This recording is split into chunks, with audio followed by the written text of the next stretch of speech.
सप्ताह का पहला दिन यानी कि सोमवार भगवान शिव की आराधना का दिन माना जाता है।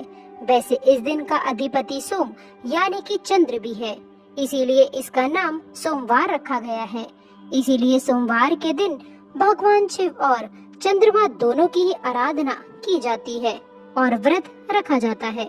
सोमवार को शिव जी के लिए रखे जाने वाले व्रत शीघ्र ही फलदायी होते हैं, इसीलिए शिव जी के भक्त इस दिन अपनी किसी भी इच्छा की पूर्ति के लिए तथा सुख समृद्धि और शांति के लिए सोमवार का व्रत अवश्य रखें। वैवाहिक जीवन सुखमय हो तथा अच्छा जीवन साथी मिले, इस कामना के साथ कुंवारी लड़कियां विशेष रूप से सोमवार का व्रत रखती हैं।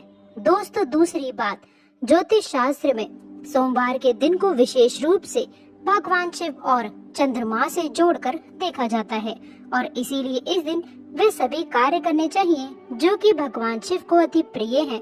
भगवान शिव के मंदिर में जाकर गंगा जल अर्पित करना चाहिए और भगवान शिव को विशेषकर रूप से प्रिय बेलपत्र को भी अवश्य चढ़ाना चाहिए। शिव जी को चंदन का लेप भी लगाना चाहिए और आटे की पंजीरी का भोग भी लगाना चाहिए।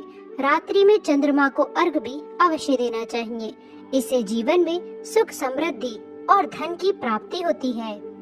दोस्तों, तीसरी बात, भगवान शिव को सफेद वस्तुएं अत्यंत ही प्रिय हैं, इसीलिए सोमवार के दिन सफेद चीजें जैसे कि दूध, दही, सफेद फूल इत्यादि को भी विशेष रूप से भगवान शिव को अर्पित करना चाहिए और शिव जी को सफेद चीजों का ही भोग लगाकर आप भी सफेद वस्तु ही ग्रहण कर सकते हैं। इससे आप पर शिव जी की कृपा अवश्य बरसेगी।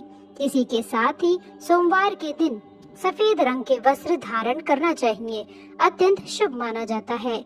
दोस्तों, चौथी बात, वास्तु शास्त्र के अनुसार सोमवार को किसी आवश्यक काम के लिए घर से बाहर जाने से पहले आईना अवश्य देख ले। आपके काम बिना किसी रुकावट के ही आश्चर्यजनक पूरे होने लग जाएंगे और आपको यश भी मिलेगा। दोस्तों, ये वह काम है जो हमें सोमवार के दिन अवश्य करने चाहिए, लेकिन कुछ काम ऐसे भी हैं जो हमें सोमवार के दिन कभी नहीं करने चाहिए। दोस्तों, पहली बात, सावन सोमवार के दिन काले रंग के कपड़े पहनकर शिव जी के मंदिर में भूल करके भी प्रवेश ना करें। व्रत इत्यादि में भी काले रंग के कपड़े कभी न पहने। महिलाओं को सोमवार के दिन बाल भी नहीं धोने चाहिए, इससे परिवार पर गहरा असर पड़ता है। सोमवार के व्रत में व्रतधारी को थोड़ा संयम रखना चाहिए, इससे शिव जी क्रोधित हो जाते हैं। सोमवार के व्रत में व्रतधारी को फलों में नाशपाती का सेवन गलती से भी नहीं करना चाहिए, इसे शुभ नहीं माना जाता। और दूसरी बात, सोमवार के दिन मांस का सेवन करना वर्जित माना गया है। इसके विपरीत शिव जी का व्रत रखना चाहिए या फिर शुद्ध सात्विक आहार, दूध, दही, फल इत्यादि का सेवन करना चाहिए। दोस्तों, तीसरी बात, सोमवार के दिन किसी का भी अपमान ना करें और बुरे अपशब्द भी ना निकालें, इससे जीवा पर बैठी माँ सरस्वती का अपमान होता है और ऐसा बुरा व्यवहार सोमवार के व्रत में तो कतई ना करें, व्रत टूट जाता है। दोस्तों, चौथी बात, शिव जी की पूजा के साथ ही नंदी महाराज की पूजा भी आवश्यक है। दोस्तों, शिव पशु प्रेमी है, इसीलिए सोमवार को 4 पैर वाले पशु का अर्थात गाय माता की विशेषकर रूप से पूजा अर्चना करनी चाहिए। सोमवार के दिन गाय माता को कुछ न कुछ अवश्य खिलाना चाहिए, इससे व्रत पूरा माना जाता है। इसके साथ ही साथ नंदी महाराज, बैल का अपमान या फिर उनके साथ गलत व्यवहार बिल्कुल भी ना करें। दोस्तों, पांचवी बात, पूजा करते समय इस बात का ध्यान रखें कि भगवान शिव को केतकी का फूल, कुमकुम, तुलसी के पत्ते, कटे फटे बेल पत्र या फिर खंडित चावल भूल करके भी नहीं चढ़ाएं और शंख से भी जल अर्पित ना करें। तो दोस्तों, सोमवार के दिन इस दिन शिव और चंद्रमा की आराधना करें, व्रत करें, शिव मंदिर में जाएं, साफ मन से दिल में कई बार ओम नमः शिवाय मंत्र का जाप अवश्य से कर लें। भगवान भोलेनाथ आप पर अवश्य प्रसन्न होंगे और आपकी हर मनोकामना पूर्ण करेंगे। इसी के साथ ही दोस्तों, क्या आप ये बात जानते हैं कि सोमवार के व्रत में ये फल, सावन के व्रत में ये फल कतई नहीं खाया जाता। यदि आप गलती से भी इस फल को खा लेते हैं तो जीवन भर भगवान शिव के क्रोध का सामना आपको करना पड़ सकता है, आपका व्रत भंग हो सकता है, यहाँ तक कि आपके परिवार पर कष्ट भी आ सकते हैं। कम से कम सोमवार के व्रत में तो ऐसे पाप कतई ना करें। दोस्तों, नंबर 1, शास्त्रों में ऐसा कहा गया है कि व्रतधारी को उधार मांगकर फल इत्यादि नहीं खाने चाहिए। इससे उसे पाप लग जाता है और व्रत भी अधूरा रह जाता है। सोमवार का व्रत हो या फिर कोई भी व्रत क्यों न हो, पड़ोसियों से मांग करके भी व्रत इत्यादि में फल वगैरह नहीं खाने चाहिए। व्रत में उधार मांगकर खाने से व्यक्ति का व्रत झूठा हो जाता है। ईश्वर की शरण में भी आने पर व्यक्ति को झूठ नहीं बोलना चाहिए, कर्ज इत्यादि नहीं लेने चाहिए, चुगली आदि नहीं करनी चाहिए, उधार मांग करके भी नहीं खाना चाहिए। यदि आपको कोई अपनी मर्जी से खाने के लिए व्रत में कुछ भी देता है तो उसे आप खा सकते हैं, लेकिन व्रत में कम से कम उधार मांग करके तो फल इत्यादि नहीं खाना चाहिए। इससे पाप लगता है और व्यक्ति की पवित्रता भी भंग हो जाती है।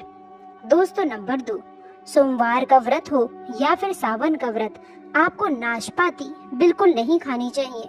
दरअसल इस फल का नाम नाश यानी कि नाश करने वाला होता है, इसीलिए इस फल को व्रत में कभी नहीं खाना चाहिए। व्रत इत्यादि को छोड़कर किसी और दिन आप कभी भी ये फल खा सकते हैं, लेकिन अगर जिस दिन आपका व्रत हो उस दिन आप नाशपाती का सेवन नहीं करना चाहिए। भगवान को भी नाशपाती नहीं चढ़ानी चाहिए। दोस्तों नंबर 3, कोटू या फिर सिंगाड़े का आटा खाने से भी आपका व्रत टूट सकता है। आपको बता दें कि लंबे समय से रखा हुआ आटा आपका व्रत भंग कर सकता है।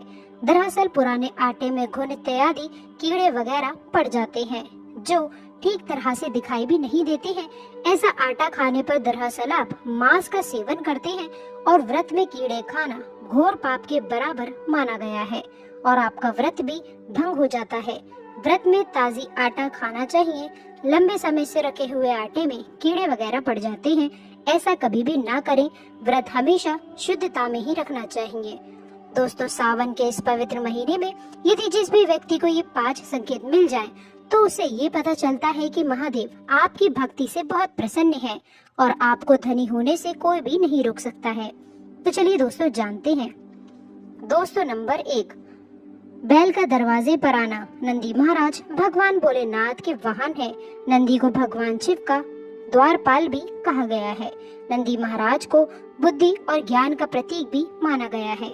शिव के मंदिर के बाहर हमेशा नंदी महाराज विराजित रहते हैं, लेकिन अगर सावन के इस पवित्र महीने में अचानक से नंदी महाराज आपके दरवाजे पर आ जाएं और घर की चौखट को सींग मारने लग जाएं, तब आपको समझ जाना चाहिए कि भगवान शिव आपके घर में अब आने वाले हैं, जो कि यह एक उनके आने का विशेष संकेत है।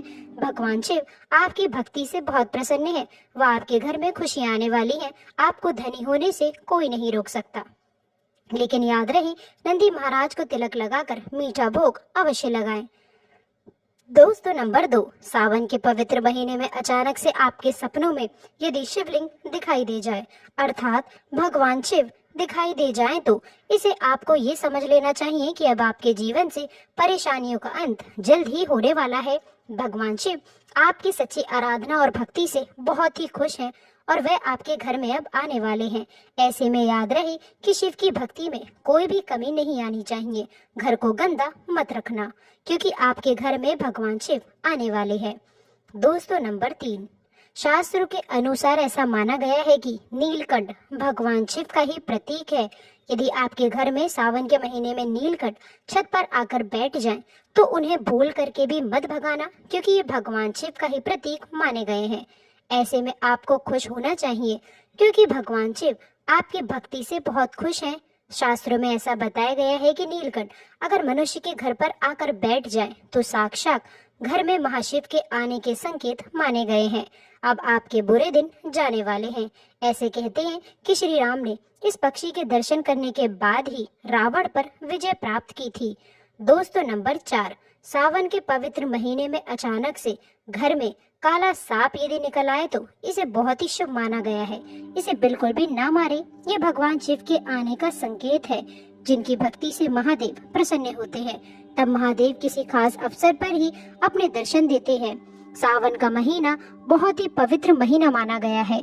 यही वो महीना है जिसमें भगवान शिव धरती पर आते हैं और उसी घर में अपना वास बना लेते हैं। जो सच्चा भक्त होता है, सपनों में किसी भी मंदिर में नाग नागिन का जोड़ा देखना बहुत ही शुभ माना गया है। ये घर में शिव के आने के संकेत है। अब आपको खुश होने की जरूरत है, दोस्तों नंबर 5, सावन के शुभ अवसर पर सोमवार के दिन डमरू की आवाज, घंटियों की आवाज यदि सुनाई दे जाए तो ये अत्यंत शुभ माना गया है। इसका अर्थ ये है कि भगवान भोलेनाथ आपसे प्रसन्न है और जल्द ही आपके घर और जीवन में प्रवेश करने वाले हैं, जिससे आपका आर्थिक संकट दूर होकर जीवन में सुख समृद्धि आने वाली है। महादेव आपसे बहुत खुश हैं। दोस्तों महादेव की कृपा पाने के लिए एक बार भगवान शिव का जयकारा अवश्य लगाएं।